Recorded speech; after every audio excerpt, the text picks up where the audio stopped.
I'm Marlene Gregor. I was born and raised in Oak Park, Illinois, and I had a wonderful education, and it was there that I took a couple of art classes that I really liked. Drawing was one of them. I would like to have taken more, but my curriculum, in order to go to college, interfered with me doing electives. I went to University of Illinois and Illinois State University, where I got my master's degree in elementary education from both universities. I was a teacher for 27 years. I taught the primary grades, which I loved because they were the little kids that really wanted to learn. I taught kindergarten 5 years. I taught second grade 20 years and first grade 2 years, and then I did a transitional. I used art in my classroom even though I felt I wasn't really all that strong in it, but I thought I was doing better than the art teacher, which I didn't like what he was doing. It was not that, wonderful. And so I would use art as an extension of what we were learning, and the kids liked it and responded, and we had some great bulletin boards. Well, there was one dreary winter that I just had to do something to spark me up, and I saw that the adult education, I think it's the county that does that, produced, maybe it's Harvey Hartman College, that had a beginning watercolor class. And I thought, oh, that's what I needed, even though I wasn't good. And I thought, well, like I said in my artist statement, I had a big waste paper basket, so I could throw a lot away. So anyway, I went to the class, and I enjoyed it, and I threw some away, but I got to keep one or two. One that is in my show is in the way of Andrew Wyeth, because my art instructor, who was the art teacher at Normal Community High School, was a fan of Andrew Wyeth and could paint quite well like him.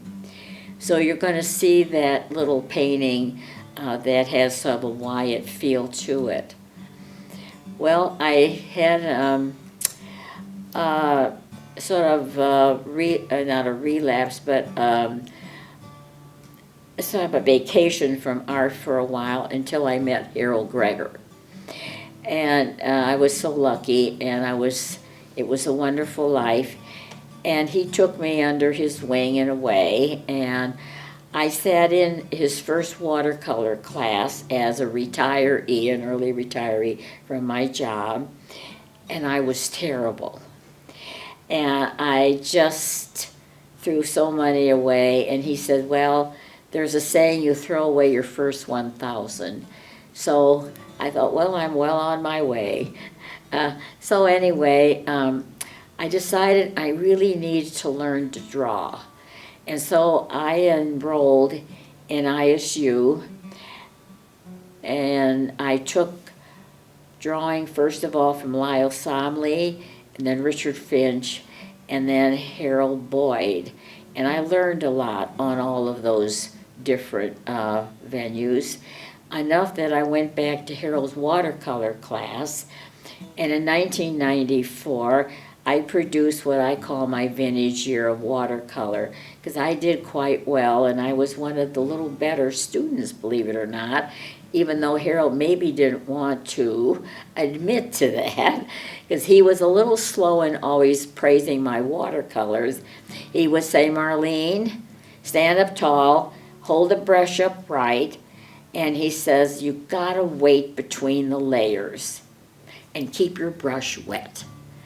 So you will see my watercolors that I feel are modest, because I went to a lot of watercolor workshops with him across the United States, and I saw some really terrific watercolors.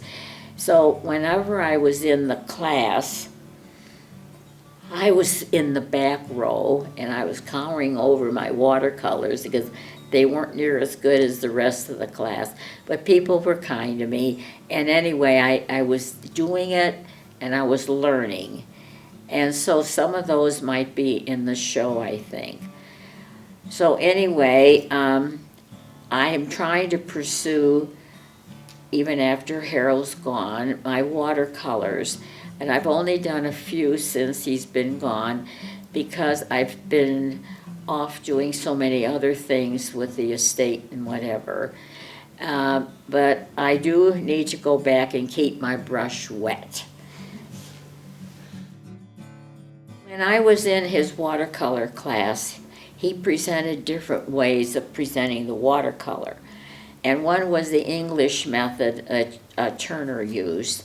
And you use 3 colors: indigo blue, Indian red, and gamboge. And you can mix all kinds of colors with that. And in my show, I have one that shows the technique, and it has the indigo blue and the Indian red in it. Then he did something interesting that I learned a lot from. He said, we're going to paint in the way of other famous watercolorists. And that we did, and I remember a Hopper that turned out okay, and I loved Charles Birchfield and his sort of weird trees because they were fun to do. And I had trouble with Morris Prendergast because his were sort of tiny and little figures, and it was harder to do his at all. So anyway, that was one of the techniques that we did. Another thing Harold did in the class that really was helpful, he taught us about the different brushes and the different papers and how you really had to use a good brush and a good piece of paper or forget it.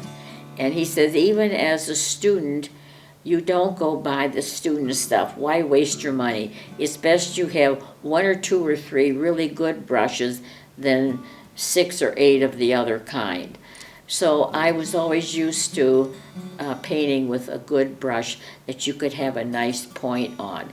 And another thing he said, you don't need a bunch of fancy watercolor tubes. He liked to use, believe it or not, what you had in elementary school, the praying box. He said that pigment in there was quite good. The only thing is it's a little limiting in the colors. So we had the 16 box that helped, and we could supplement it with some of the other tubes of colors, particularly in the greens.